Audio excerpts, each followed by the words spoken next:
Good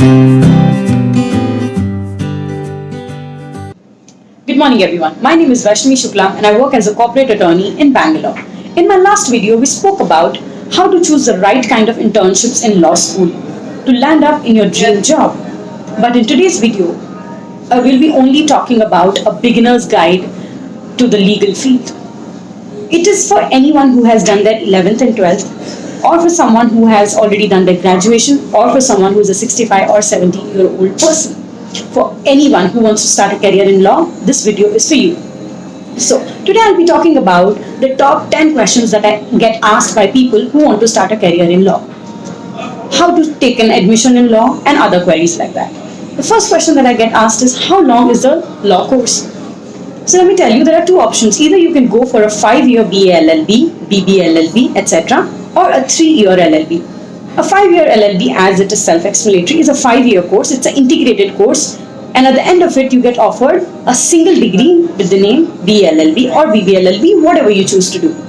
And the 3-year course is for those who have already done their graduation in any respect, or for people who have already, like I said, who is a 65 or 75-year-old, anyone, someone who has already done some kind of graduation. So 3-year course is for them. Well, it's not like you cannot go for a 5-year LLB. You can, but you can easily spend 3 years and get a law degree. The opportunities that arise by both the courses are the same, so there is nothing to worry. The second question that I get asked by people is how to get into national law schools. We all know that for legal aspirants, the first thing that comes to their mind is national law schools. Everyone wants to get into it. But can the national law school accommodate so many people? No, right? So, what you have to do is you have to sit for CLAT, Common Law Admission Test, which is for admissions into national law schools. You have to write the CLAT examination. Once the results are announced, you get called for counseling if your scores are good. And in the counseling, you either get your desired university or you don't. That brings me to my third question. As non-NLUs, what should you do? How to go about it? So let me tell you, if you're a non-NLU person, as in a non-NLU fan I would call it, what you can do is you can apply for other universities. National Law University is not the only university which is imparting legal education. There are other universities too. Like there is Symbiosis Law School, in which I studied, which is affiliated to Symbiosis International University. It's a deemed university. Or there is the Christ University and Jindal Global Law School. There are many, just to speak about it. So the options are many. Don't get disheartened that you did not get into National Law University. So these are the options that you can do. But the process is not the same for all the universities. So what you have to do is you have to go into each university's website and see the process of applying to such a university. Some universities, what they do is, the deemed university, they have their own examination and an interview process, and then you get into the university. And the other people who don't want to go for deemed universities, what you can do is you can apply for private colleges. Private colleges are also equally good. And there are a lot of private colleges which are actually doing so much better than the affiliated universities or the national law universities. So the options are many. What matters is that your intention to study law. Now, the next question that I get asked is, what is the process to apply for each university? I already discussed this question. The process to apply for each university differs from one another. If you really want to know, you need to be updated with the website, what it says. Because see, 1 year the website might say something, but the next year they might add something new to the eligibility process. Sometimes the eligibility percentage is 55, next year they bring it down to 50. So keep checking the website for updates. There you will know how to apply to such university. The next question is areas of study for the admissions into these law schools. If you are attempting CLAT, let me talk about that. If you're attempting CLAT, what you need to be studying is English, maths, general knowledge, logical reasoning, and legal reasoning. These are the few things that you need to study before attempting for the exam. And if you are, I'm talking about 5-year BLLB. But these areas of studies are more or less the same for any university that you sit for. So, like I said, English, maths, logical reasoning, GK, and legal reasoning. These are the few things that you need to be updated about. if you want to really appear for examination, which will get you entered into the law schools. Next question are private colleges good? This is one question so many students have asked me till now. Yes, it is very good. I myself did my 5-year LLB from a private college, which is the Bangalore Institute of Legal Studies. And trust me, I had the best experience when I studied there. Private colleges are way better in my experience. It's so much better. So me as a person who has studied at Bangalore Institute of Legal Studies as well as studied at Symbiosis Law School, Pune, let me tell you, legal education, you can't change the law. You study the same thing here and there. What changes is the infrastructure, what changes is the faculty, what changes is the number of opportunities you get when you're studying in these colleges. That's all. But start talking about opportunities. That brings me to my next question. What are the kind of opportunities we get after studying law? So there are a number of opportunities. If you want to work under independent advocate, go ahead, do it.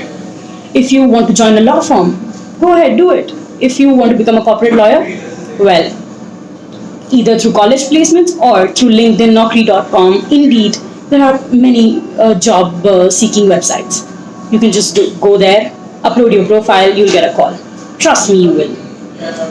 The kind of job I'm doing right now, I landed it up through LinkedIn. So it works. It really works. Just have the faith and have the patience, because see, if you have uploaded your profile, don't just think that you might get a call today or tomorrow, or just don't think that it's been a week that I did not get a call. Some companies keep it on hold, and when the requirement pops up, they then take it into consideration. So have the patience. Like I said, there are companies that you can go for, there are law firms, there are independent advocates you can work for. Nextly, there are NGOs, there are Human Rights Commission, or if you want to start your own law firm, you want to start as an independent advocate, though that is not a good idea. Do have some experience by working under someone. And number of opportunities. It's just too many. Do not worry about the aftermath of it. Just concentrate on studying law, because this is the beginner's guide, like I said. Next question that I can get asked is, I have already done my engineering, I have already done my BBA, designing. Will I get an admission into law? Yes, absolutely you will. Get into a 3-year LLB and you're sorted. Look for the applying process through the websites, and that's about it. You will get an admission into one college or the other. Like in my second question and third question, I spoke about the number of universities and their applying processes. Next is it only necessary to do BA LLB? Why can't I go for anything else? As an 11th or 12th standard person that you've really crossed to 11th and 12th, it's not always necessary that you only have to do BA LLB. Today in India, there are multiple other options. For people who want to couple arts with law, they can go for BLLB. For people who are interested in business, they have a little interest in accounts, tax, and also law, BBLLB is the best for you. Some people who have taken up science stream in their 11th and 12th and are now attracted towards law, but they also want to keep a side of science with them. BSc LLB is for you. And like I said, there is a BCom LLB. And multiple other, but not every university offers such courses. So look whether the course that you want to pursue is being offered by the university or not. So always check the website for updates and the eligibility and then the courses offered.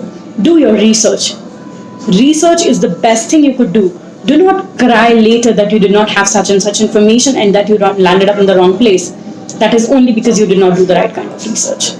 So believe you me, do the right kind of research and nothing can stop you. Next thing, and the final question that most of you students ask me is, what are the highest studies options available after law? So once you have done law, the beginner's guide is almost coming to an end. Now, if you are really looking for having a career in, after law, what do you want to do? What are the highest studies options available? I did my LLM, Masters in Law, from Symbiosis Law School, Pune. We all know that LLM is a French word and I really can't pronounce it, so let's just stick to LLM. So you can either go for LLM. Once you're done with your LLM, you can go ahead with PhD. If you're not satisfied with one PhD, do a double, triple, as many you want. Nobody stops you. So LLM, PhD are options. There's some people who do learn there, then they are like, maybe we want a little bit of more business and everything. There are a lot of specializations available in MBA as well.